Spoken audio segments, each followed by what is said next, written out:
Good morning, afternoon, and evening, and thank you guys for joining us on this first ever Technology Readiness Council's live event. We've got an action-packed panel with us today, and without further ado, I'd like to introduce you from the International Schools podcast to our co-hosts Dan Taylor and John Micton. Thank you very much.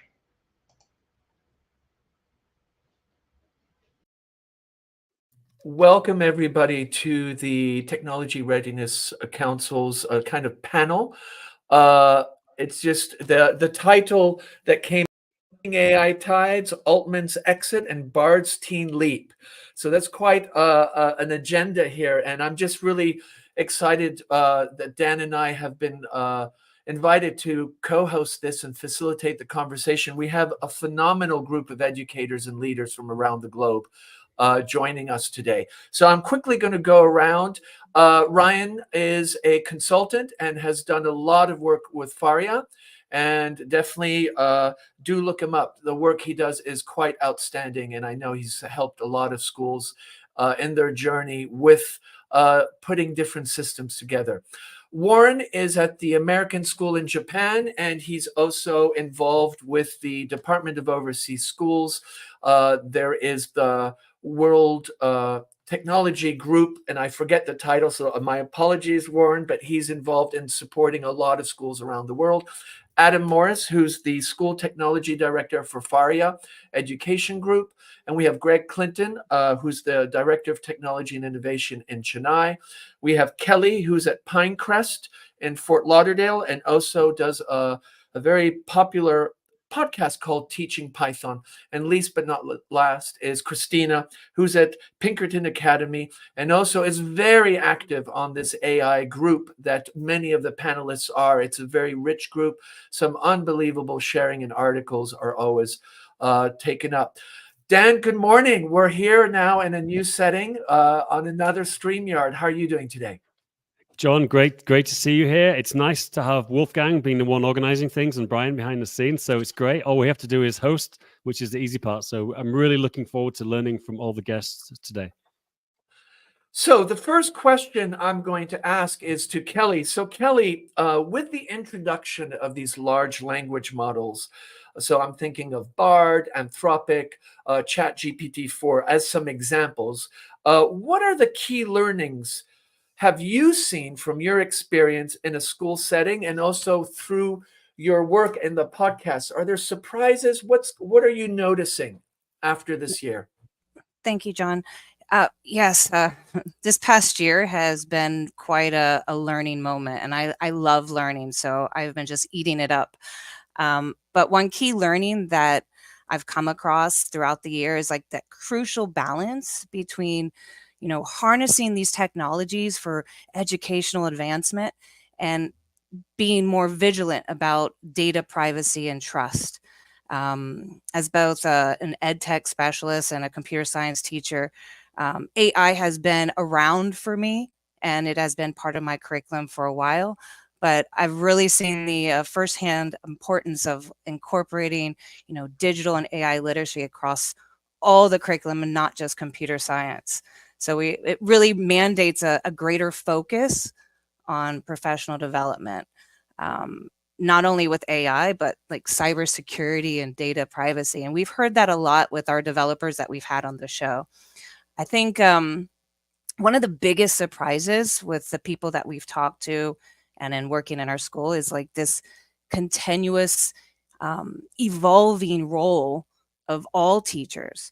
It's like we're not only the face and sage in the AI era, but we pretty much have to be, because we are the primary source of information when it comes to AI safety and use. Most parents that we've talked to, they don't really understand what's going on. And so they're looking to us and as educators to really guide and become role models for emotional intelligence, cultural understanding, and like this ethical development. Thank you, Kelly. And I think it's so interesting how you really emphasize this idea of a balanced approach. And I think, with any new technology or anything, the balanced approach is really important, because to any narrative, there are positives and negatives. And I think we need to really understand that. And I really resonated with me the idea that the importance of educators in this narrative and this whole technology, because actually we are having these children that are coming to our schools and we're educating, and the idea of having educators having the professional development, the toolkits and the skills to be really able to feel comfortable and engage kids in good critical thinking. I think your points are so important. And I think as the acceleration continues, that importance is even greater in finding the space and time, and also the pause for people to kind of digest what they're doing. So thank you very much for that. Dan, over to you. You're on mute, Dan. Sorry, guys, fundamental error there. Second question, and Greg Clinton's going to take the lead on this.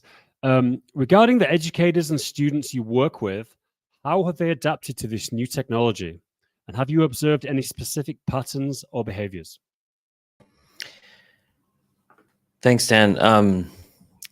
How have they adapted to this new technology? Well, they haven't yet fully. The teachers and students I'm working with. But as with anything, there's a big range.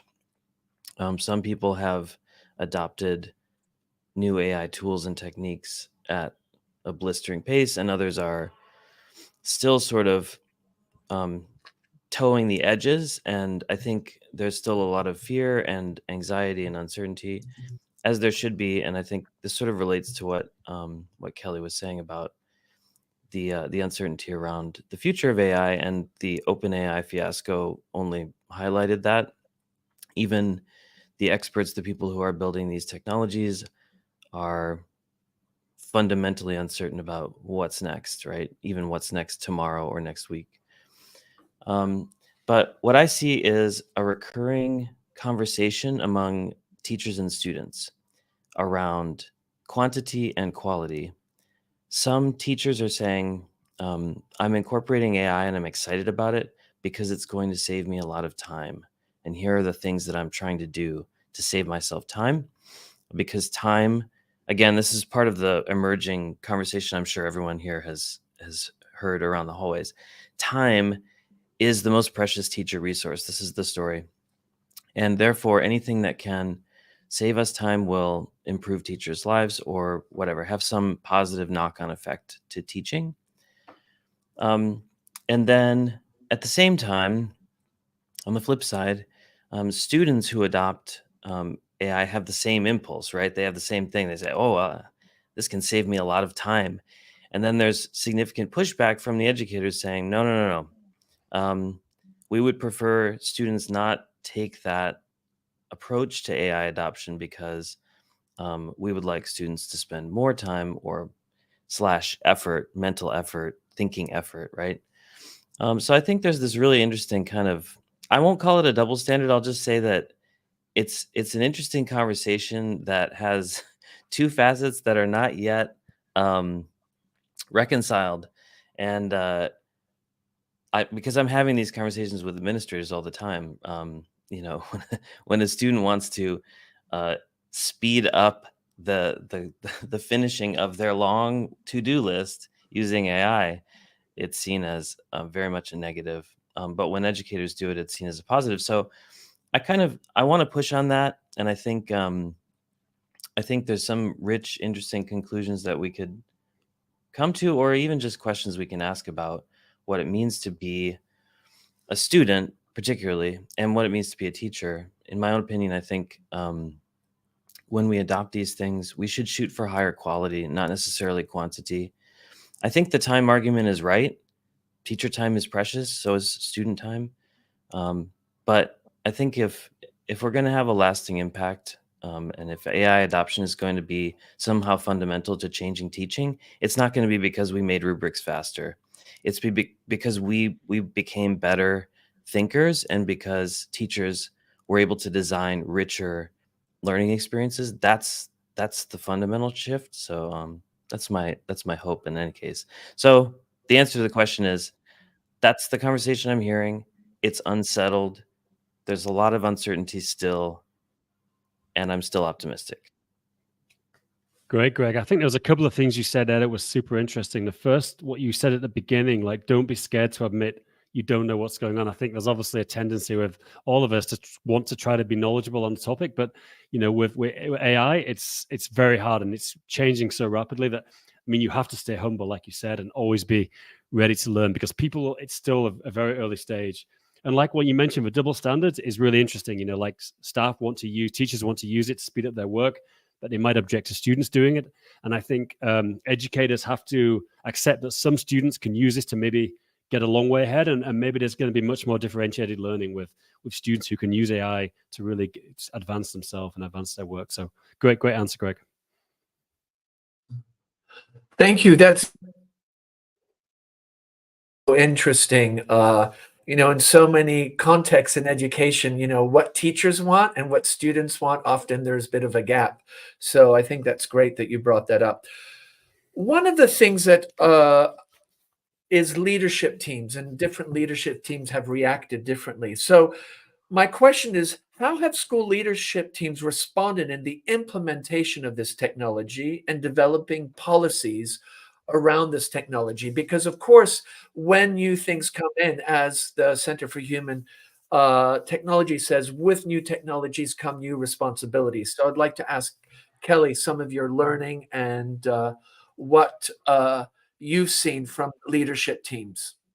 So it was quite funny because we were one of the many schools that had that, knee-jerk response. It was short-lived, but we were like, oh my gosh, AP exams and our English teachers are freaking out. So shut it down.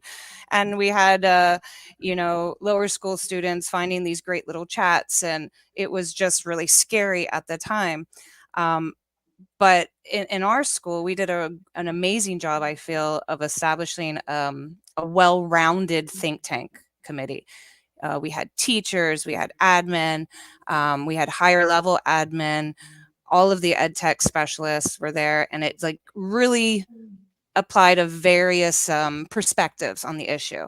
We had a lot of English teachers on this think tank, and it really helped us to avoid that collective, the collective intelligence, or not, I shouldn't say collective intelligence, that group think. And we went more onto this collective intelligence of just really looking at policies and finding out how we were going to educate the PD. And I think that was a struggle that a lot of schools went through.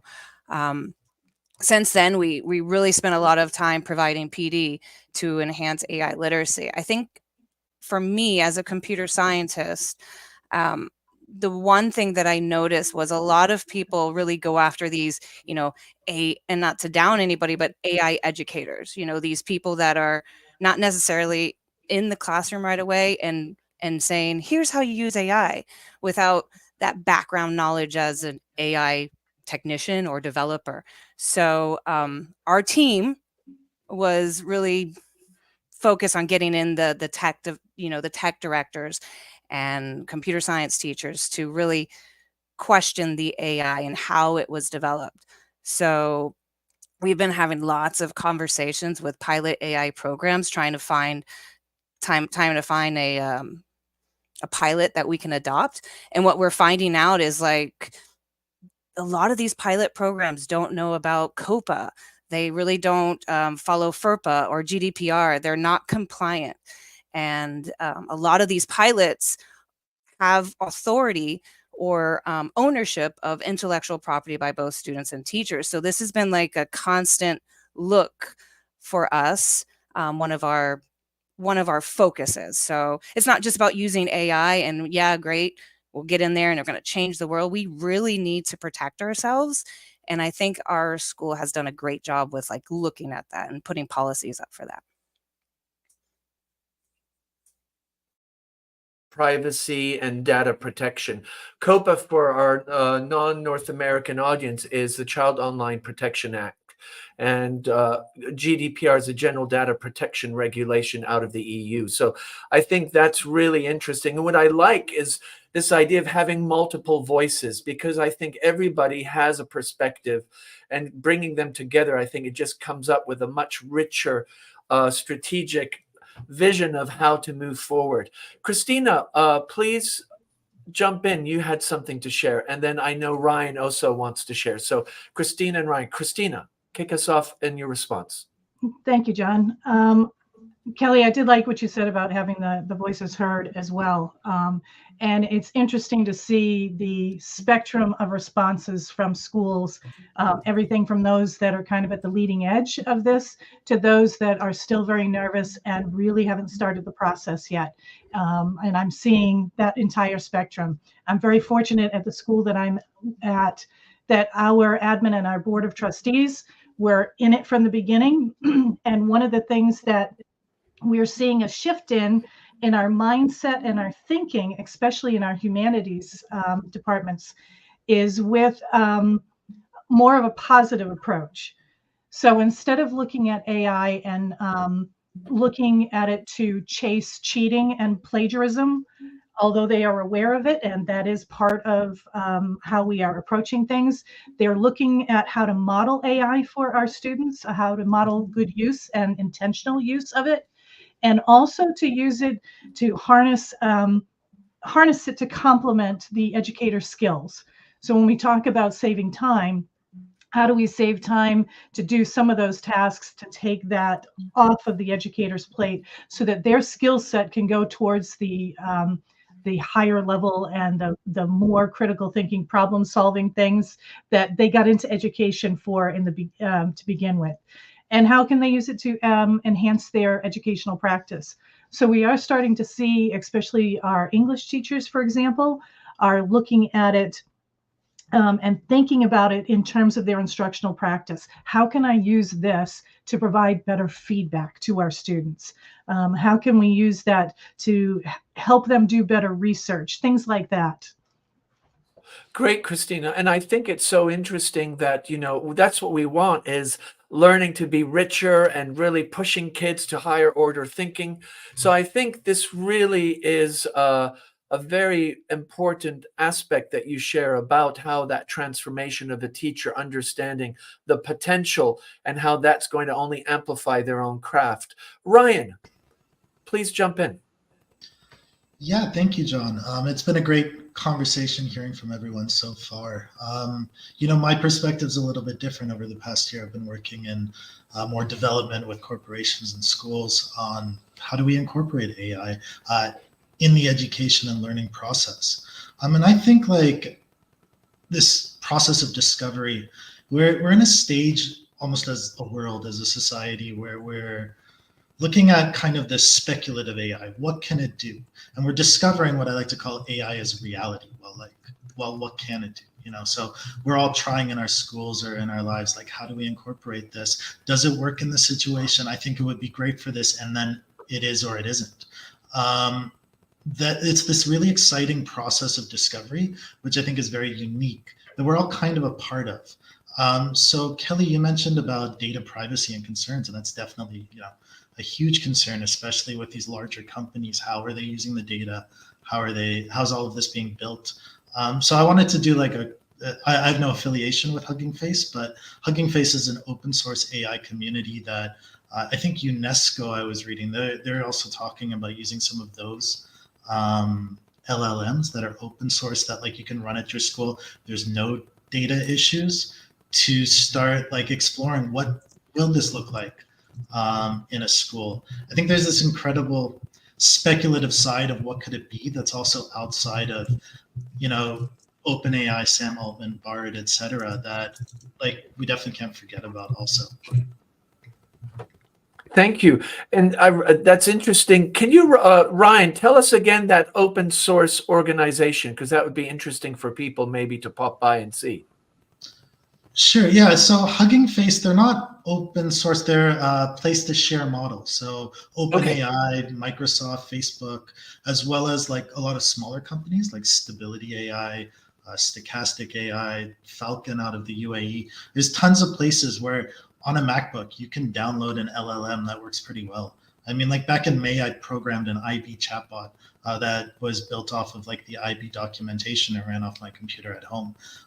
Cool. It's an incredible community that, you know, if you're feeling like everything's like a whirlwind and it's all passing you by, you can get a little bit more involved in your feet on the ground.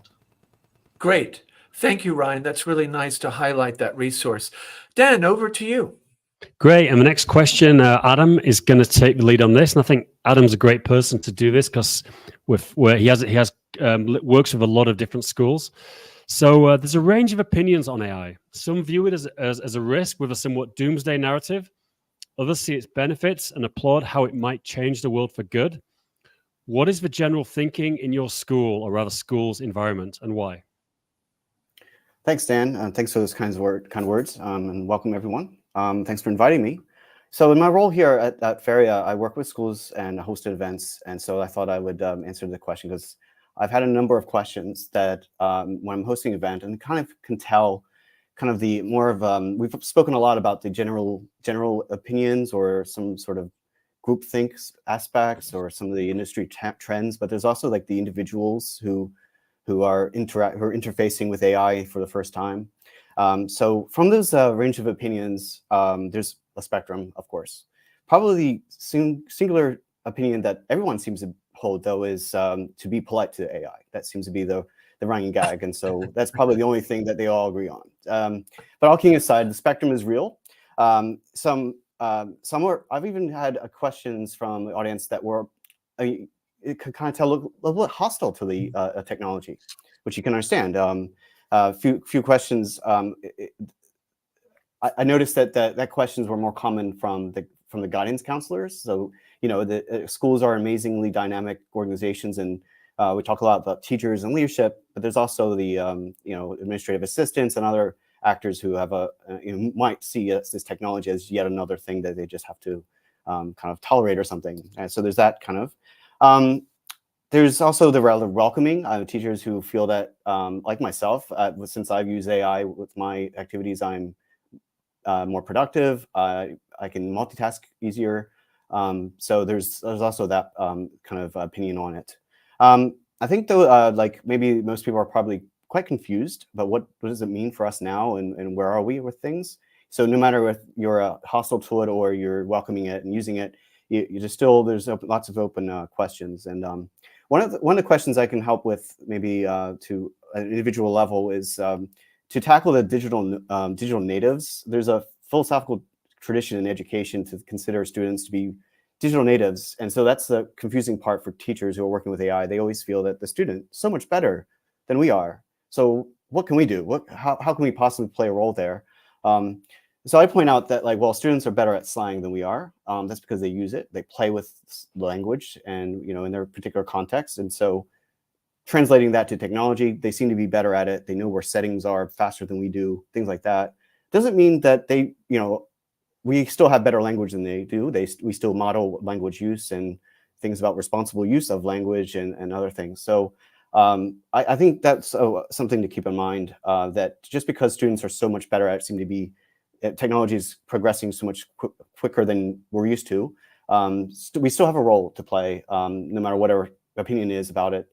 So for that reason, I think we need to play with the technology, no matter what your stance is, so that you can be that role model for students who are watching the world turn with us. So. Thank you, Adam. And I love the analogy about the digital natives, because I think my thing is that, you know, they're digital consumers. They're very good at consumption, but sometimes they don't understand the ethics or even some of the more complex ways these systems work. So I think your point's an important one. And I love also the idea that, you know, the politeness. I know some people, I've seen people say please and thank you. So that's kind of an interesting little anecdote that you shared. Thank you so much, Adam, for that. One thing that, you know, they're considering that, you know, the different perspectives that we have on AI, and, you know, there's this fear that it's going to replace teachers, exams, that content-driven assessment's going to go out. and views of it being an educational tool that can actually enhance learning and support more efficient workflows and teacher administrative tasks. I'd like to ask Warren, what are your personal reflections in your role, and what are you hearing amongst educators, kind of the yin and yang, the doomsday and then the positive? How are they kind of playing off each other, and what are you noticing? Sure. Thanks, John. Yeah, I mean, well, for me personally, I'm super optimistic on the impact of AI on learning, and I'm having a lot of fun playing with tools and thinking about how to leverage them at school. But when I think specifically about teachers' reactions, well, first, like Greg and Adam said earlier, there is a wide range. I have just one example lately. Last week, I showed Sherpa to a high school teacher.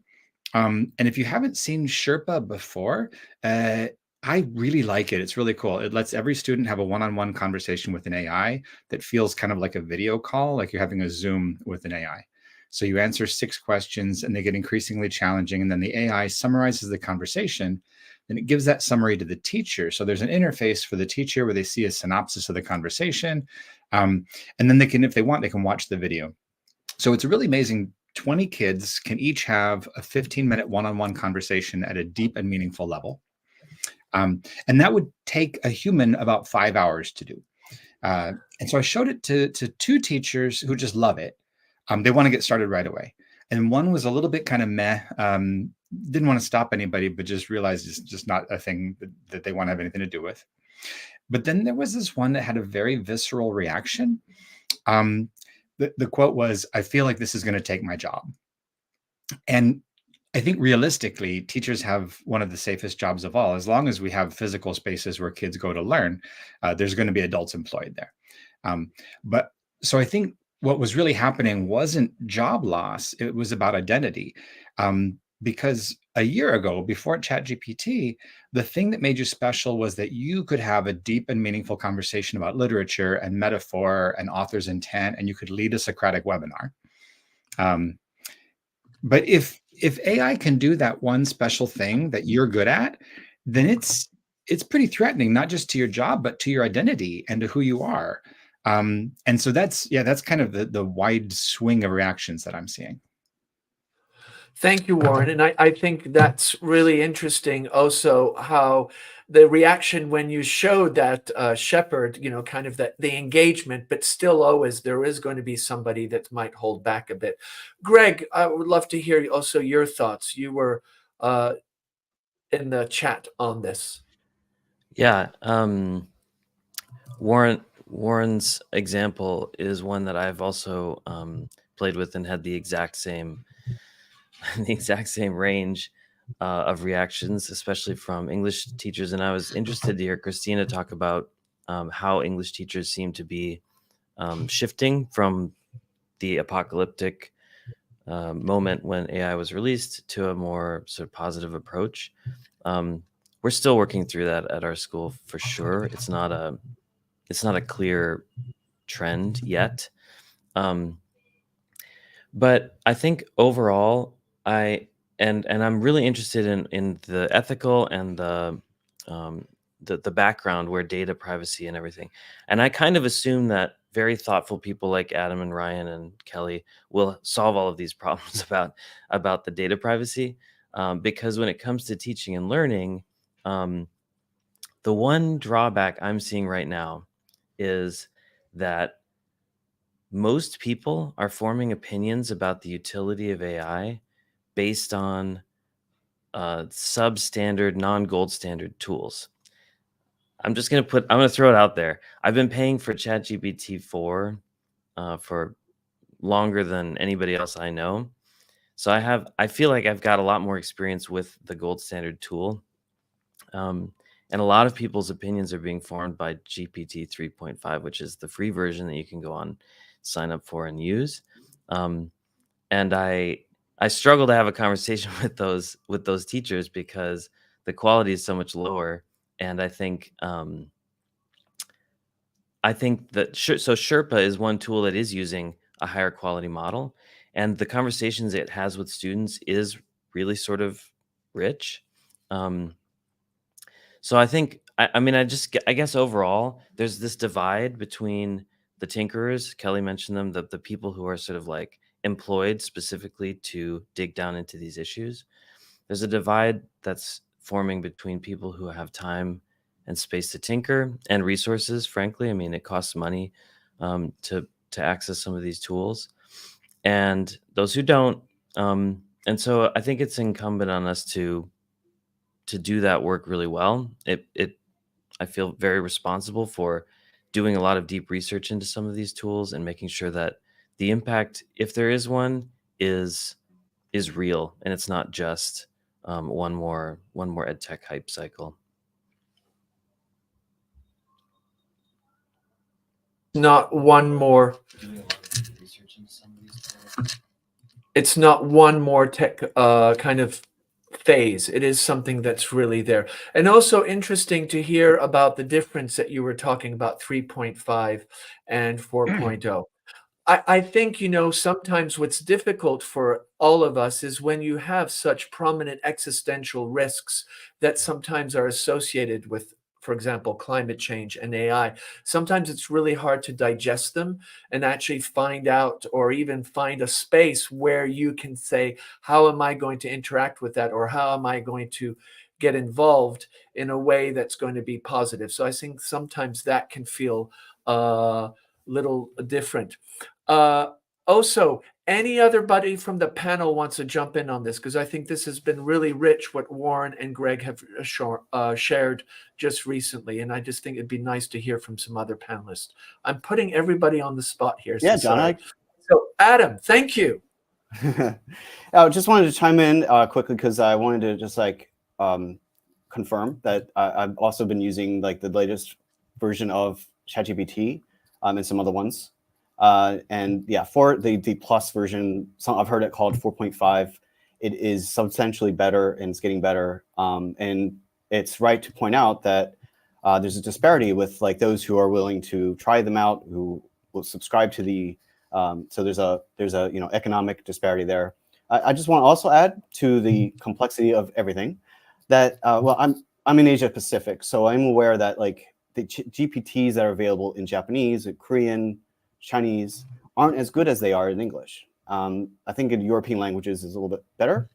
So there's a disparity of being able to use generative models, LLMs, in English because they are.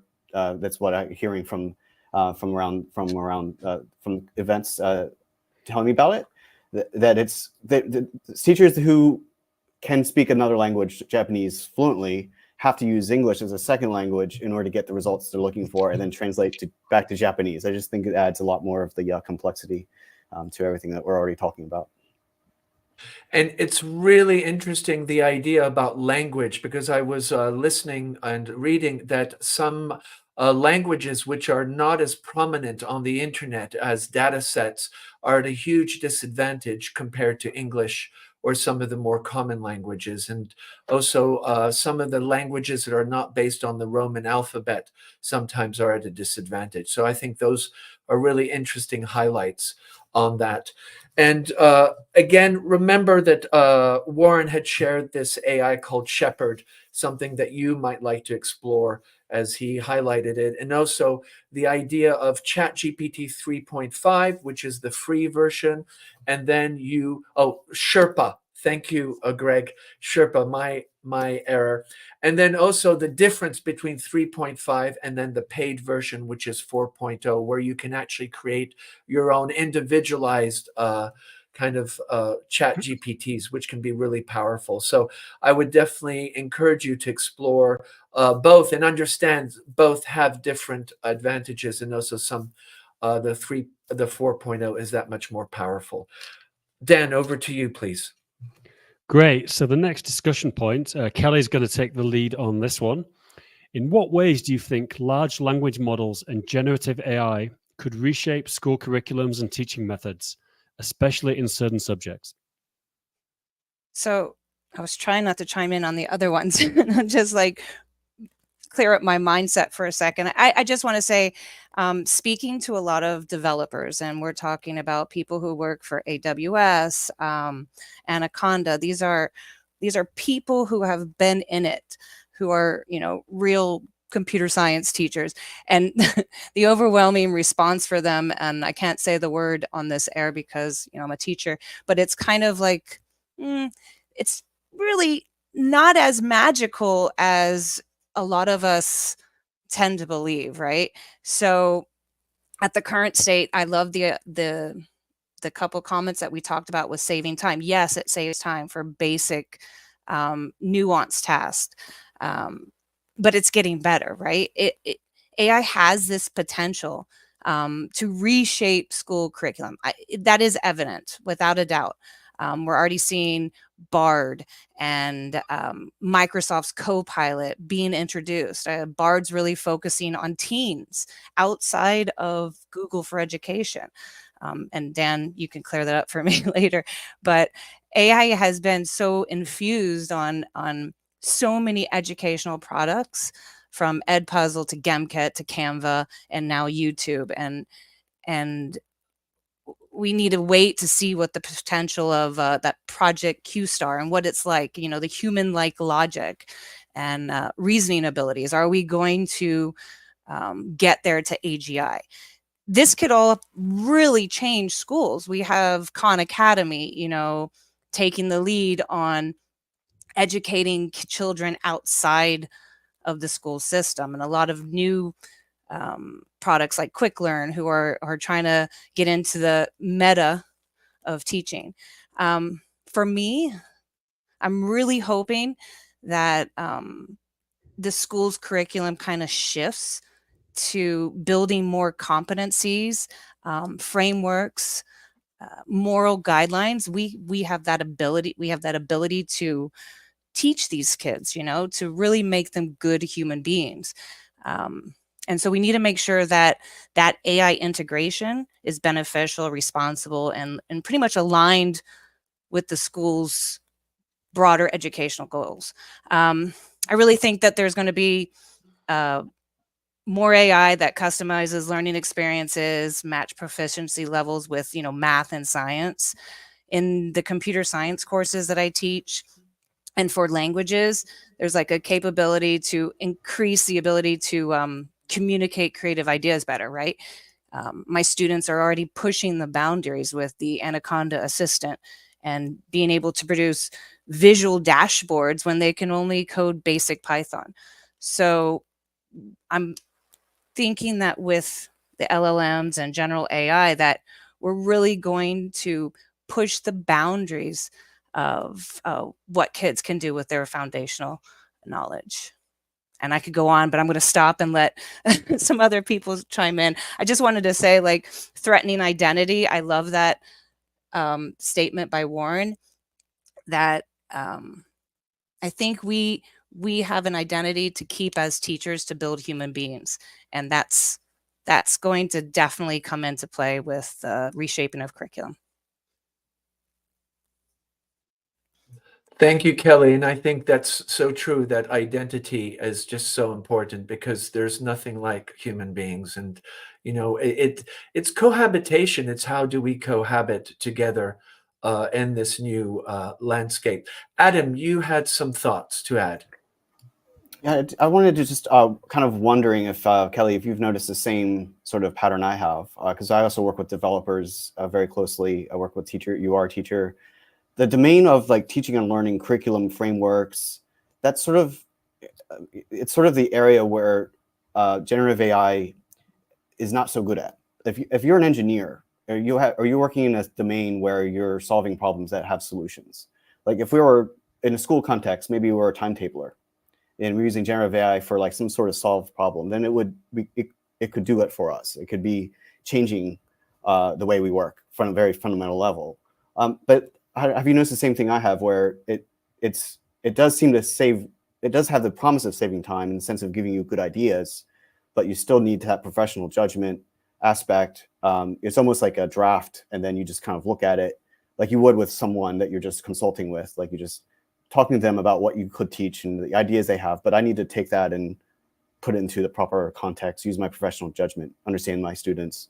I'm just wondering if you've noticed the same thing. The change of domain is a big influence in how powerful generative AI can be as a change maker. Kelly, your thoughts? Absolutely. We have to remember that NLP, natural language processing, is like the root of this, right? And these linguists are the people, as you know, who kind of developed these LLMs. And so it's funny when you're speaking to the developers, they say, yeah, okay, you can find ways to use generative AI to save you time in small shortcuts.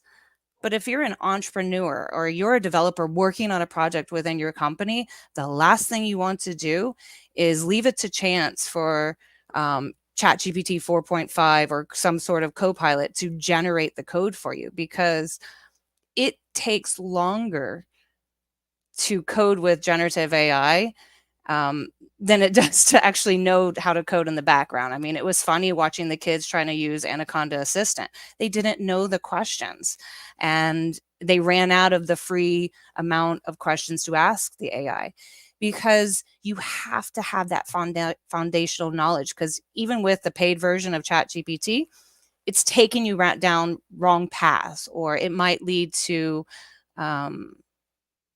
faulty code, or code that won't pass tests, or beta testing. So it's really funny. The developers I've been speaking to say, yeah, okay, we use it to generate linguistic stuff, but not going to chance it to develop my code for businesses. That's really interesting bringing that up, because it's a great segue. Is that, sometimes people think this is the golden solution, and you just throw in your lesson plan and you're good to go. And I think what you're highlighting, and from my personal experience, working with these large language models requires a lot of good prompting. So in other words, what kind of questions, and then reading what is generated and then going back and saying, no, that's not really, could you try this and that? And it is an iterative process. And I think that's really important for everybody to understand. It's not like an instant return and you got everything good to go. So on that kind of topic of understanding that these things aren't perfect and they have a lot of potential flaws, is the whole idea of the AI bias and gender and race and some of these topics. And Joyce Bugliani has just released a book that I highly recommend called Unmasking AI. And she's been doing a lot of work. She's at MIT and also part of the Algorithmic Justice League. And they've been doing a lot of work on these issues of DEIJ, so diversity, equity, injustice, and inclusion. And there is growing evidence. So because so often the data sets that we work with have those biases in them, they just get amplified sometimes by AI. And I'm just curious, I know Ryan's going to address this, is, what are some of the issues and what are you seeing to ensure that it's more equitable and inclusive in the classroom? What are some things that you're noticing, or what you think we should be talking about, Ryan? And then, of course, anybody else jump in. I think it's important that we don't make assumptions. So one thing that was really interesting listening to the conversation, I was reading by NewsGuard, who they're a group of journalists, ex-journalists who were worried about disinformation in the media, and then they sell a product to Facebook and Microsoft and these different companies to help them rate news sources. And they evaluated these different AI systems. They found that actually GPT-3, if you feed it biased statements, 80% of them, it would keep going like they are facts. Well, GPT 3.5. When they tried this with GPT-4, it was 100%. It echoed 100% of the biased statements, which I think it's a little bit counterintuitive to our immediate expectations, but it's not. If you think about human nature also, sometimes the most brilliant among us are also the people who can kind of get the most carried away by the knowledge that we possess. And so when you feed these more information, how does it evaluate veracity? And so I want to take a step back. I think Adam brought up a great term, that's digital natives, and this idea. I'm actually a former language teacher, as I think a couple of us are.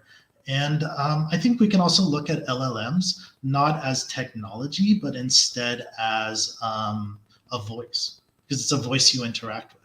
In fact, it's like an inherently political voice in a way, where these companies have an obligation to curate a message that meets their company objectives as well as, national and global objectives. So we need to look at the source where they come from. One of the comments they mentioned about like the dangers of open source models, which I brought up before, and it's true. There's a lot of danger where people have the power to coerce this voice that potentially has, I can't speak to a million people, but if I work on one of these models, I potentially could perpetuate my idea. So how does this fit into the classroom? Well, I think actually this is maybe the domain of a language teacher. One of the most challenging domains is critically assessing who we engage with. What type of bias do we see in what we engage with?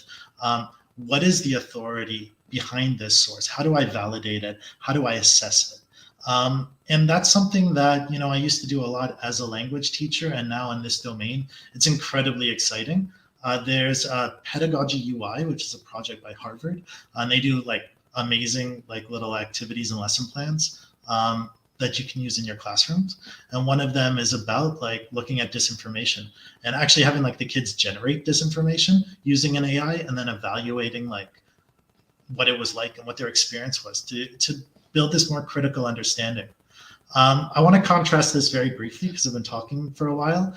Older AI models, like the classification AIs, they had really extreme and transparent biases. Like Google's image was like objectively racist.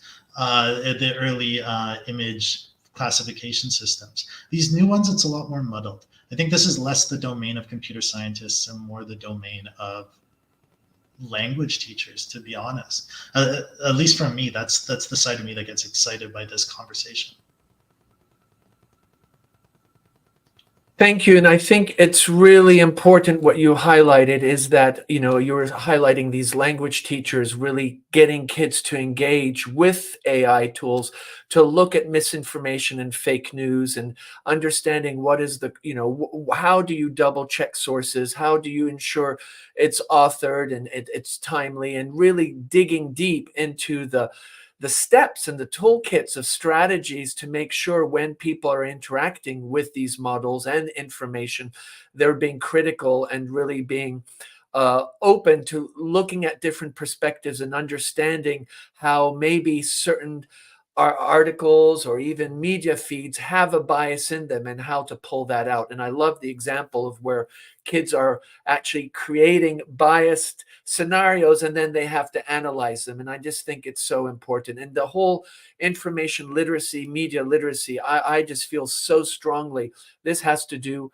about our own values of democratic and voice and student agency. And I think also the idea of free will. So I'm ranting here, so I will go over to Dan now on that. But thank you, everybody, on that topic of bias. I just think that was really helpful to get that perspective.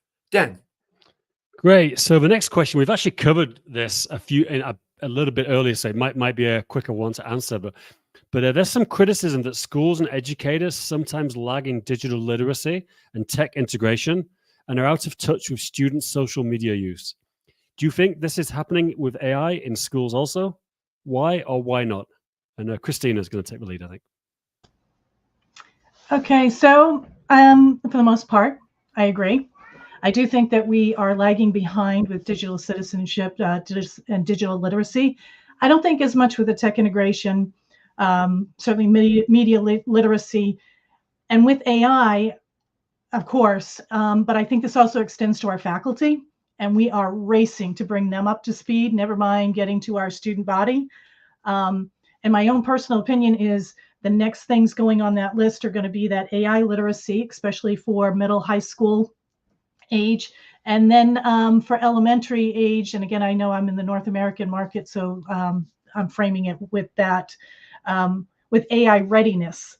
So I think even our younger kids need to be brought up with some readiness. And I think that this should include algorithms, because that's a big part of all of this, as well as data in all of its forms. And when I think specifically of students and their social media use, and what we say out of touch, I think everyone's out of touch because we all use it differently. And if you want to get into that generational thing, but even, a kid that's a freshman versus a senior, I can see very different ways that they approach social media, the tools and the resources that they use, the thinking patterns. And those thinking patterns are very interesting, and that's what I would love to tap into with our students. When I watch, for example, my daughter and her friends, now they are juniors at the college level, and they incorporate technology and AI into their daily life, and it's a different approach. The way that they attach it to their life is a little bit different. I had sent a text to one of the girls saying, happy birthday. And it was my mistake. I had done it a day early. She didn't know how to respond to that. So what do you think she did? She went to ChatGPT to see how to respond to me saying it a day early. So I didn't know this until later. And so she sent back just a quick text, but she had used some information from ChatGPT on how to respond to me. It's probably what she would have done anyway, but it was almost like a validation for her. And I responded back, and all the girls looked at that and they started, to think, did I use ChatGPT to then respond to them? So they're starting to incorporate it just into that daily routine of thinking, which I don't think that us as educators are certainly at that level. And so our students are bringing a different perspective to the use of AI. And I don't think we're ever going to catch up to it. We just have to do the best we can. And I think that's so important, Dan. I mean, we've talked about that a bit with many of our guests, this kind of, yeah. Fascinating. Yeah, great answer. So we are kind of coming to the end and we have some audience questions. But before we finish up, just, if you have been watching or listening or reading or anything on any social media and you type in AI, of course, this whole turmoil with OpenAI and their CEO and the back and forth, all within a week. I mean, usually these things, think about how governments change, or even in your schools, trying to implement change, how it just takes much more time. But it's just been, some people have used the word turmoil, and how is this going to impact AI? It's a wild west, whatever. And these are just terms that are floating around.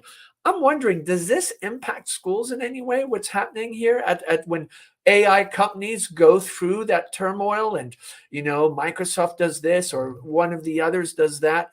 How does that impact schools? And I think Ryan is there. Yeah, Ryan, you're going to kick off and then we'll hear from people and we'll go to our audience for questions.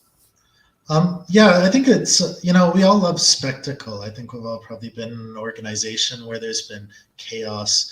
The way I would kind of poetically put it is like, when we look at this, we're like peasants ruminating on the actions of the gods, not to give them like deification, but what billionaires do with their money, like I have little impact on that. However, what I can do is kind of what something Kelly has brought up. I can look at, well, where kind of are we now? How can we speculate what's going to happen in the future? And how do we build protections around that? How do we evaluate what these companies are doing, what the potential impacts are going to have, and where do we as individuals and organizations stand in regards to that? It's important that I think like it's fun to talk about these things, but we focus on the issues rather than, let's say, the personalities. Like some big concerns with AI are like the coalition or the kind of conglomeration of power. There's very few people controlling a lot of power. And it also potentially is like a very powerful tool for autocracies, surveillance states, mass distribution of a singular unified voice. Where do we stand on that? Where do we stand on it environmentally? We don't really talk about this. It doesn't come up that much, but it's incredibly resource intensive to run these things, like much more exponentially so than anything else we've done in the past. So where does that fit in how we approach it? And these are really, really big topics, but I think it's important that we as individuals take a critical stance rather than like towards the facts and towards like the individual issues, and not the personalities involved, not like kind of these pseudo-human allegiances. to kind of, like the starry figures on the internet. Because I think the issues we can speculate on now, we can have ideas of where things are going, and we can make plans for that. The personalities, it's theater.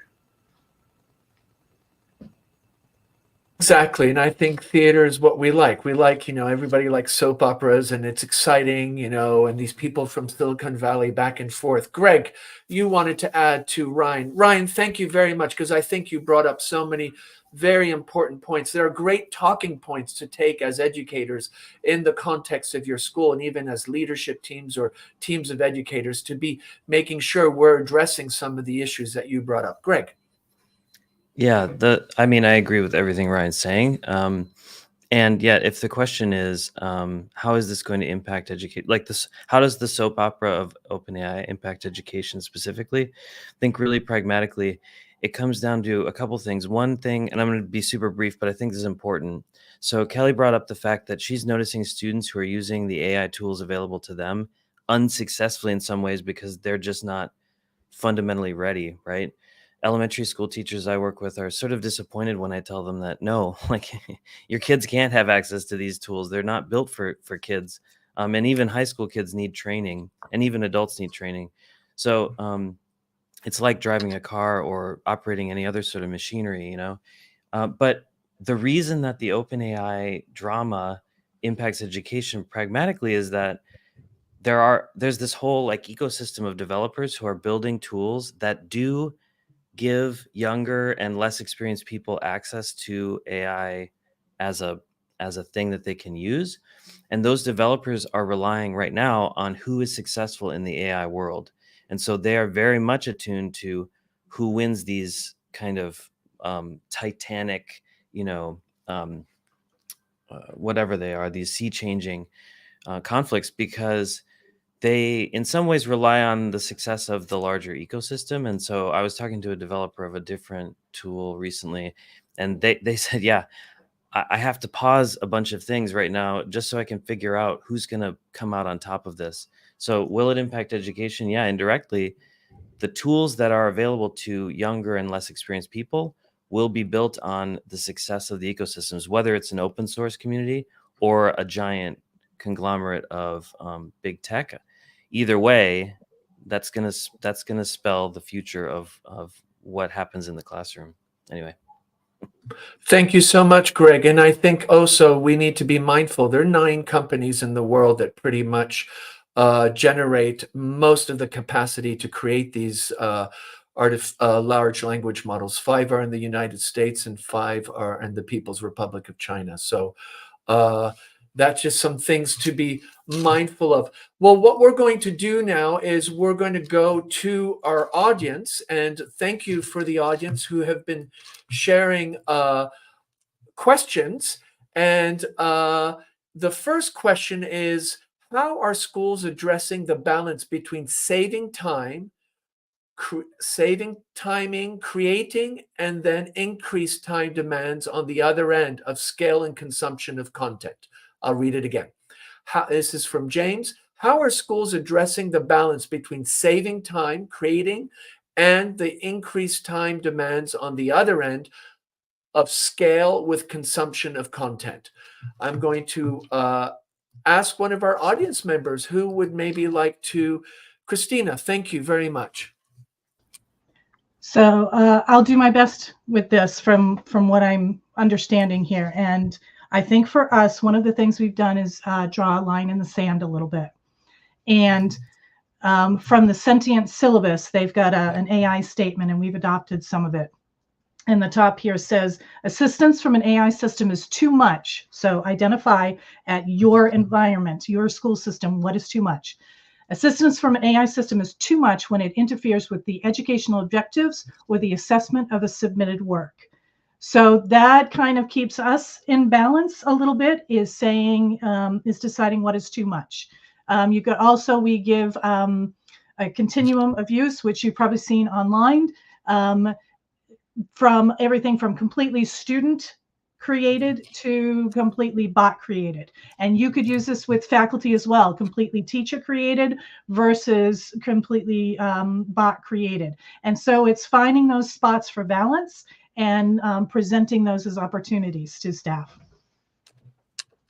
Thank you very much, Christina. Our next question from Garland. Can AI be utilized to alleviate the bother inherent of the teaching process, or simplifying administrative tasks like communication with parents and providing personalized feedback to students? Who would like to jump in and share that one? Kelly. So this is an interesting one. And I had this conversation in a faculty meeting, and I love it. One of the English teachers said, "Oh, so should I write all my emails with ChatGPT?" And I said, "Oh my gosh, no! You're a brilliant writer. Why would you do that?" For someone like me who uses Grammarly and spell check, a lot to make sure I don't make tons of mistakes, I would use it, but I need to make sure that it's still in my voice and it still is focused on that student. Sometimes it's kind of cold, so we need to make sure that the tone and the voice is there. And I would also say that for feedback's great. There are a couple of tools that we're going to be piloting. Textus, which is an automated grader, and Flint AI. They have this ability to help provide feedback right away. But we need to be in control as educators to make sure that we understand how to make sure it's saying what we want to say, and that it's beneficial to that child, because each child is different and the AI doesn't know that. So we really need to be careful as educators to make sure that our voice is clear and protecting the student. So Yes, and I think that's so important, is that the voice is clear and that we're protecting students, and we're curating and choreographing environments that are pedagogically appropriate for the kids. And also, we bring so much to the table, so much experience, and these things aren't sentient, and I think we need to be mindful of that. Ryan, you wanted to add to that. Oh, sorry. I thought that it was the next comment, but yeah, I can add to that. What Kelly said is really it resonates with me. One of the first tools I experimented with making when it came to ChatGPT just being released was a report card writer, because I was curious if given like a fixed standard, it was able to generate reliable content. Not necessarily what does it look like in implementation, but we had a comment a while back that asked if AI, well, it said AI is not yet capable of metacognition, and that we need like human-based critical thinking in all cases. I think beyond that, what's really important in like our policies around the world, not just in schools, and how we approach AI is around accountability.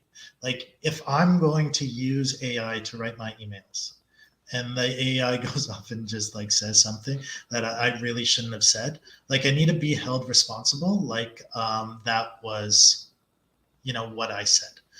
I think when we look at how we use it, it really is about not just a tool to replace work. There has to be an accountability, a human accountability layer in there to use it responsibly.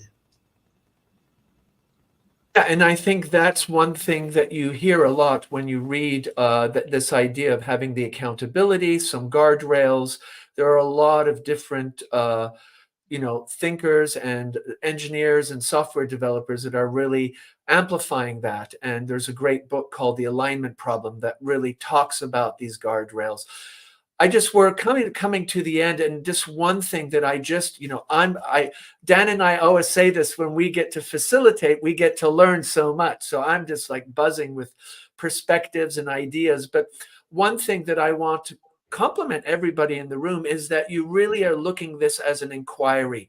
And I love that you're asking questions, you're reflecting, you're being critical thinkers, you're also analyzing and understanding everything has to have balance. And the one thing that kept coming up was the idea of the student. We are doing this for the students to prepare them, and that we need to be mindful of, the different ages and the different diverse kind of learning styles and how we can amplify this. And this is not going to replace teachers. That's pretty clear from what everybody's saying. And then actually be careful how you use it, because it might backfire. And I actually was witness to an educator showing something, some geography thing, and it was absolutely wrong, and they had just copied and pasted from ChatGPT. So I think that always is something to be mindful of. But I really appreciate the way you have all demonstrated this idea of being an inquiry, asking questions, being balanced, also not jumping to conclusions, but not always shutting down the doors, that we're open, but we're cautious, and we're cautious as educators that need to be reflective in the way they develop their practice and the tools that they engage with. We have a last prompt, and one thing is, what would you as panelists want to recommend? Something to read, something to watch, something to listen, and maybe why? Warren, over to you. Sure. Over the summer, we did a school, one of the books we read for the summer read was AI 2041.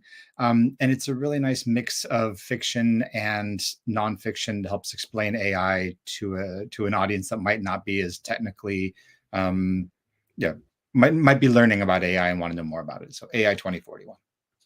AI 2041. So Warren's recommendation. Adam?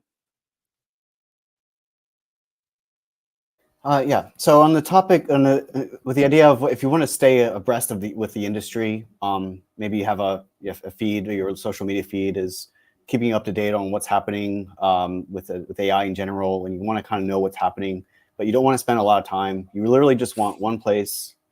Then I would recommend techmeme.com. It's a curated website, but they really good at identifying the one article of the day that you probably at least should see the headline of, and then you can get a really brief overview of where the industry is at the moment, and get on with the teaching and the regular thing that you do. So that would be one recommendation, and my final recommendation would be to learn some coding. I would suggest Python being maybe your first choice. If there you go. Listen to Kelly's podcast. That's a good podcast. Thank you, Adam. Yeah, I learned some Python because I decided to do so about 5 years ago and changed my career trajectory. And it's going to be beneficial to you wanting to learn AI, even if you don't make something with code. Learning how to code, you can talk to a GPT better. Well, I could go on for a long time on that, but that would be my 2 takeaways. Great. Thank you for both those. And I can't agree more with the coding. I've just been teaching kindergartners and pre-reception coding, and they just love it. And it's amazing what they come up with and how they, to watch their thinking and seeing it be so visible. Christina, what would you suggest as a read, a listen, or a watch? I'm going to give you 2 quick ones. The first one is called The Neuron. And that one, I get the newsletter every day. It's really easily digestible, little bullet points and a little bit more, keep you abreast of what's going on and give you some foundational stuff there. The second one is going to be very different. It's a YouTube video, and it's called The Copy and Paste Culture of YouTube. It's an interview with Austin Kleon, who is the author of Steal Like an Artist. And I'd love for you to take a look at it and look at it thinking about our kids, social media, the online culture that they're in, and creativity. How do we define plagiarism? What really can we copy and paste from the internet and still be creative and individuals and still have an impact? I think that looking at it from that lens is really interesting. Thank you, Christina. 2 great resources. Over to you, Greg. I have 2 books I would recommend. One really blew my mind, called God, Human, Animal, Machine by Megan O'Geeblin. I think that's how you say her name. The subtitle is Technology, Metaphor, and the Search for Meaning. And it really is just a remarkable book that it really digs down into her own personal history and also her history with artificial intelligence, and then sort of our common history with artificial intelligence and how we construct our understanding of it through religious metaphors. It's fascinating. It can even speak to how kids kind of naturally approach through culture the whole AI revolution. Is very, very interesting. The other one I would recommend is a book I'm not done with, but I'm going to recommend it anyway. I'm going to go out on a limb and say this is an amazing book. It's a work of fiction called A Psalm for the Wild Built. And it's, if you're kind of down about the darkness or the gloom and doom side of this, this story will maybe counteract that slightly. And it links to God, Human, Animal, Machine in a way, because it's about a future, post AI future, but it is very, very rooted in humanness, and it's so far beautiful and brilliant. So pick it up. Great. 2 fantastic books. Kelly. So I want to thank Adam for that shout out for Python. I agree. It has totally changed my mindset and the way of thinking. And so to mirror that kind of response, not everyone has to be a developer, but everyone should be a coder, because it does help you to think better. So I recommend it feels like a classic already. It's January 2022 came out. Fundamentals of Artificial Intelligence, Nisha Talagala and Sindhu Ganta. They did a great job of creating a curriculum with the AI Club and really teaching people who may not know even how to code in Python how to teach the skills of AI and the basics of coding in Python. And it's a fabulous book. And I think anyone out there can pick it up and read it and get a lot of things out of there that's really useful. So Thank you, Kelly. And over to Ryan. Yeah, I had 2 recommendations to join the club. So number one, there's a YouTube channel called Eye on AI. The most recent one, if you feel like we didn't talk about Sam Altman's exit, with Karen Howe, who was actually a journalist embedded in OpenAI. And she has like really, really nuanced, just wonderful perspective. He's an ex-journalist, and like he talks to like the most important people in the industry and humanizes it, and you get like their perspectives about what, we comparatively lay people are also sharing. And so I think it's really good to kind of humanize that perspective. Secondly, about learning to code, yeah, like it's amazing. And about last year in like September, I was like, I'm going to learn AI. And I think like if you actually learn to code in AI, you're first blown away by how easy it is. It's like 3 lines of code. I'm like, boom, you've got like a thing working. And then it gets to like how hard it is. But again, Hugging Face, it's incredibly easy to get started with it. They have all these things. You can run it on your MacBook. Really just like dive in and learn how these things work. Fantastic. And I think that's really important, this idea of becoming familiar with the language. It's a language. And as we learn Italian or Korean or whatever language, coding is a language too. And I think that's so important. Dan. Yeah, very quick one. If you're not already a member, there's a great community, the tech directors community, hosted by Wolfgang and Brian, who are running this podcast. It's for tech staff at international schools. So there's some great AI discussions on there. There's one Wolfgang just started about Bard. So I think if you work for an international school, you should definitely be a member. So get in touch with myself or John or Wolfgang or whoever you know on the podcast, and I'm sure you can join. So that's mine. Thank you very much. And I'm going to bring up a very old book. It's called Brave New World by Aldous Huxley. And if you have not read it, read it, because it's unbelievable when this was written and where we are today. And it's a great place to really reflect where we're going and about humanity. I just want to thank Greg, Ryan, Warren, Adam, Christina, and Kelly for taking the time in your different time zones. Some have gone up really early, some it's really late, but thank you so much. And if you are not following them on social media, go into LinkedIn, find them. They are really wonderful people, and they are leaders and really thought-provoking thinkers that really bring so much, and their schools are very lucky to have them because they always bring so much wisdom and important perspectives that we all can grow and learn from. And I want to thank, of course, the Technology Readiness Collective. That's Wolfgang and Brian that are in the background, and there are a lot of other people. And Dan and I, thanks, Dan. Good to see you again. And we'll be, of course, on the International Schools podcast. We have a busy schedule ahead. And Dan, any other closing thoughts or reflections? That was a great point, John. I actually think we're living in a combination of Brave New World and 1984. I think there's like an intersection in the middle. I think that's where we are right now. Okay, Dan, that's our next podcast. There you go. Thank you, everybody. And of course, go to the Technology Readiness Council LinkedIn and webpage, because all the recommendations that our guests have so kindly shared will be posted there. So you can go and jump in and start, getting your Christmas list together. There's a lot to read and engage with. And thank you, and be well. And as you know, we really hope you've learned from here. It's about a balanced approach. It's about cohabitating, and we're human, and that's what makes us wonderful. Thank you so much, everybody. Have a good continuation of your Sunday.